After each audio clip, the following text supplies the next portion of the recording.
The sky did not break. It did not tear or thunder. It simply opened, a silent invitation. Down from that impossible seam drifted a single point of light. It pulsed with the gentle rhythm of a sleeping heart. The light descended upon your city. It settled in the central plaza. It was a suit. It looked like captured starlight woven into cloth. It offered you power beyond your dreams. They offered you a uniform. You reached out a hand to touch it. The air around the suit hummed with potential. It felt like the moment before a lightning strike. People watched from a safe distance. Their faces were a mix of fear and wonder. But you felt no fear. You only felt a strange sense of homecoming. The suit was waiting for you. It was a key to a much larger room. You stepped forward and let the starlight embrace you. It felt like diving into a cool, calm ocean. The light flowed over you. It settled into the shape of you. The world vanished in a blink. You were somewhere else entirely. The air was still and cold. You stood in a hall of impossible scale. Its walls were smooth, dark, and perfect. Lines of pure white light traced patterns across them. These patterns shifted with a slow, deliberate intelligence. You were aboard one of their great ships, and you were not alone. You finally met the star-born beings themselves. They called themselves the Axiom. They were tall and graceful figures.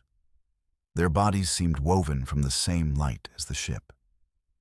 They had no faces you could recognize, yet you felt their gaze upon you. They had everything. Their knowledge was as vast as the void. Their power could unmake suns, but they were empty. You could feel it. They had answers to every question, except why. They had everything except a soul. The suit you wore was not a machine. It bonded with your very thoughts. It was a second skin of pure potential. You could feel the ship around you. You could feel the minds of the Axiom. They were a single, unified consciousness, a silent ocean of pure logic. They had given you this gift.